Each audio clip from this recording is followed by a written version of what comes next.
এটা হচ্ছে red colour কিভাবে করবেন লেয়ার হেয়ার কাটের উপরে। তো পুরো প্রসেসটা আছে, ঠিক এইভাবেই সেকশন বার করে নিতে হবে দুই পাশ থেকে। যারা বাড়িতে করে আর কি, যাদের হেয়ার কাট লেয়ার করা থাকে, তারা বাড়িতে মনে করে যে কীভাবে হেয়ার কালারটা করবো সুন্দর যাতে লাগায়। জাস্ট এন্ডের উপরে পুরো লেন্থে একটু একটু করে প্রিলাইট লাগিয়ে নেবেন।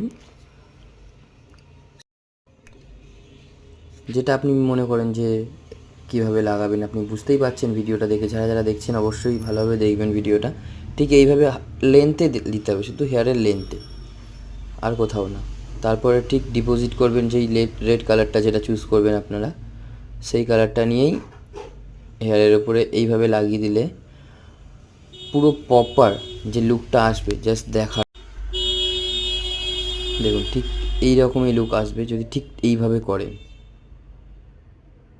আর ভিডিওটা ভালো লাগলে অবশ্যই সাবস্ক্রাইব করবেন। এটা আমার ভিডিও না, হয়তো কপিরাইট পড়তে পারে এই ভিডিওতে।